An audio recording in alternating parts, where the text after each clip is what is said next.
Gipadayon na sa pagtrabaho ang tulay sa barangay Diguan ug Labinay ning Dakbayan sa Osamis. Sa interview ni Pilahia Dahilog, ang Administrative Officer 4 o Designated District Public Information Officer sa DPWH, yang gisaysay nga gipaspasan sa kontraktor ang pagtrabaho aron masakat sa target date sa pag-turnover.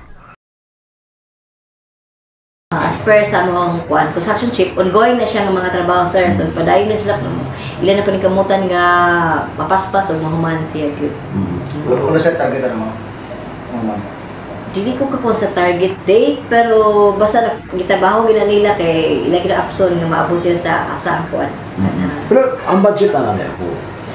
O-release ang budget na sir. Okay. So, padayon na padayon ang trabaho. Pero ang DP nga trabaho na ron? DPWH ang implementing office, but may contractor. Pag musaka ang diripikas katupagian para pasulod pag sa katulad pong isaka na siya tunga. Ang tunga isaka ginan tunga. Okay, aron matupong siya. Okay. Ano lang siya kay magian di pa man magian ko. Kung kinahanglan, nanay diripikas ang kanang tunga isaka gyud siya.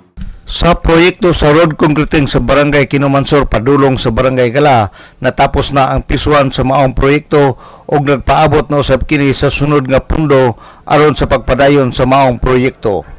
Samtang sa road concreting sa Barangay Diguan padulong sa Barangay Gala, natapos na usab niini ang pisuan ug sa pagkakaroon kamulo na nga ga-inspeksyon ang DPWH sa maong proyekto. Alang sa DXDD Radio Kampana, ang radyo sa simbahan, WD45 Dudong Bargamento, Danag, Sinakbayan.